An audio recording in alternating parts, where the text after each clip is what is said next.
Just days before everything changed, Ashlee's life looked like something straight out of a luxury travel campaign. She was in Zanzibar, surrounded by breathtaking babia, staying at an exclusive wildlife resort where every moment felt curated for perfection. The air was filled with celebration. This wasn't just a vacation, it was her 31st birthday, and everything about it signaled joy, excitement, and a future she seemed genuinely thrilled about. Then came the moment that made it all feel even more unreal. As they walked among wild animals in a cinematic setting, Joe McCann got down on one knee and proposed. It was dramatic, unforgettable, and highly visible. The kind of proposal designed to be shared, talked about, and remembered. Ashlee's reaction said everything. She was glowing, emotional, completely immersed in the moment. Her post afterward captured that feeling perfectly, hinting that life couldn't get any better than this. From the outside, it looked like the beginning of a new chapter filled with love and stability. But what makes this moment so unsettling now is how quickly everything unraveled right after it. Only a few days after that picture-perfect engagement, the story took a turn no one saw coming. News broke that Ashlee had passed away while still in Zanzibar, and the initial explanation given by local authorities pointed towards self-inflicted harm. On the surface, it sounded like a closed case, a tragic but straightforward conclusion. But the timing immediately raised eyebrows.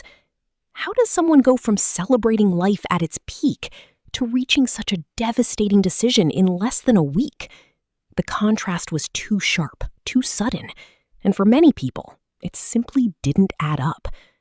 Those closest to her, including friends and family, were quick to reject the official narrative. They described her as happy, future-focused, and emotionally stable just days before. This wasn't someone showing visible signs of distress, at least not publicly. And when a story moves this fast, from joy to tragedy, it naturally creates a gap filled with unanswered questions. And once people started looking closer, they began to notice that this wasn't just about what happened, but how everything unfolded afterward. As more details surfaced, attention quickly shifted toward Joe McCann, not because of direct proof, but because of the way he handled the situation. One of the most talked about details was the delay in informing Ashlee's family. According to reports, it took around 11 hours before they were told what had happened. In situations like this, timing matters, and that delay didn't sit right with many people. It created a window of uncertainty where no one knew what was going on behind the scenes. Even more unsettling for some observers was his activity during that period and shortly after. While the news of Ashlee's condition and later her passing was unfolding, Joe reportedly continued posting online about unrelated topics, including crypto and tech. For many, that behavior felt disconnected from what you'd expect emotionally. It wasn't necessarily proof of anything, but it added to a growing sense that something was off.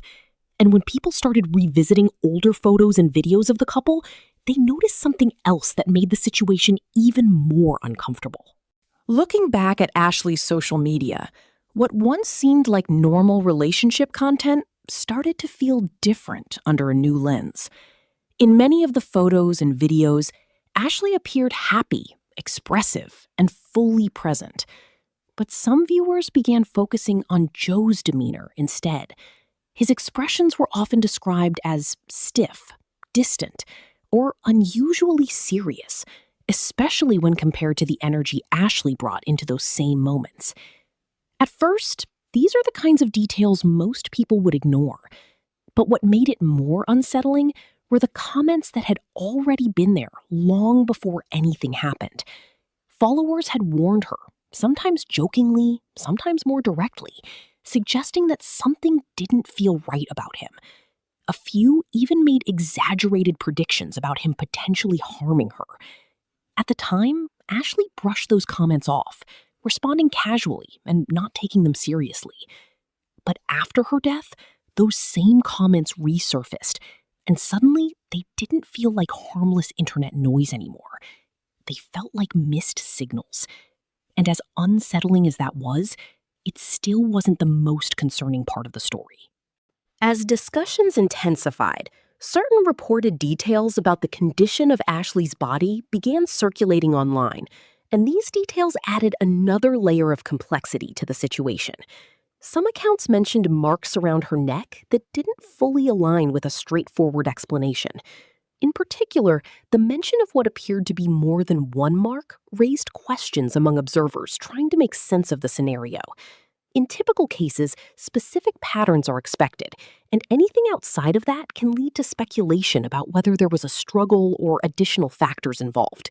It's important to note that these are reported observations, not officially confirmed conclusions, but they played a major role in shaping public perception. For many people, this wasn't about jumping to conclusions. It was about reconciling what they were being told with what they were hearing. And when physical details seem inconsistent with the narrative, it naturally fuels doubt. At that point, the conversation started shifting toward a different angle entirely, one that focused less on what happened physically and more on why something like this could happen at all. The choice of Zanzibar as the setting for all of this has also become a topic of discussion. On one hand, it's a stunning destination, known for luxury tourism and unique experiences. But on the other, it operates under a different legal and investigative framework than what many people in the U.S. are familiar with. Some observers have suggested that cases involving foreign nationals in such locations can sometimes be resolved quickly, especially if there's pressure to maintain a certain public image. That doesn't mean anything improper happened, but it does highlight why some people feel uneasy relying solely on local conclusions. The idea that a case could be closed without deeper international scrutiny has been a major concern for Ashlee's family and supporters. It's not about discrediting the authorities, it's about ensuring that every detail is fully examined.